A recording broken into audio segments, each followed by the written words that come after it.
December the 8th, 2020.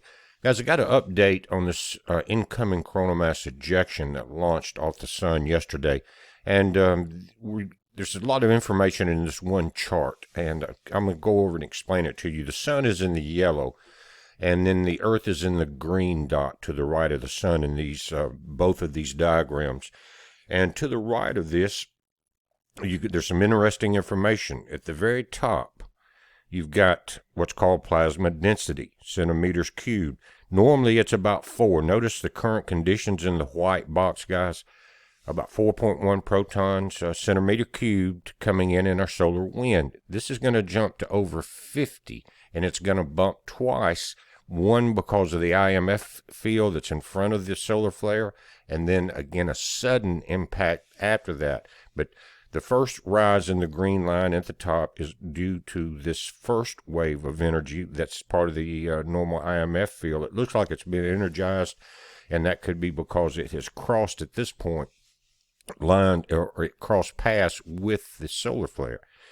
Now, another interesting thing is your radial velocity, or kilometers per second, in your solar wind speed. And that's going to jump quite a bit too, up to about 800 kilometers per second. And this second bump, guys, is the coronal mass ejection itself.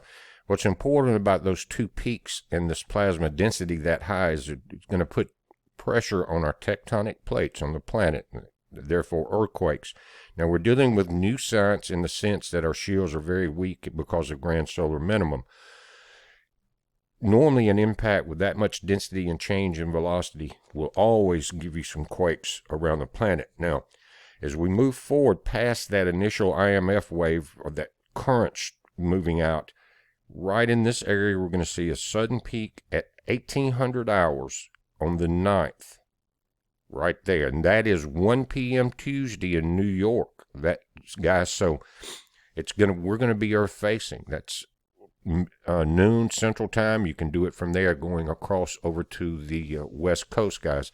But we will be directly sun facing, when we get the impact of this coronal mass ejection. That's important because we watched the same thing happen during the Fukushima earthquake. Solar flares erupted off the sun. You had a rise in solar wind speed and plasma density.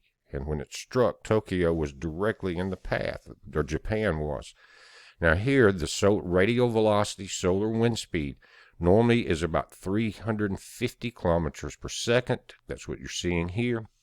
But, guys, it's going to jump to about 800 kilometers per second, and that's 1.7 million miles an hour. It's going from about 79,000 miles an hour at 350 kilometers per second to 1.7 million miles.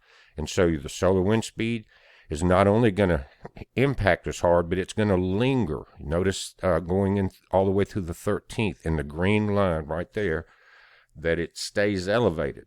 Now that's showing the impact. As we move forward into 0100 hours and 0500 hours, we're just now, on the 10th, we're just now getting out from under the effects of that impact of the solar flare, but the speed behind it is going to continue.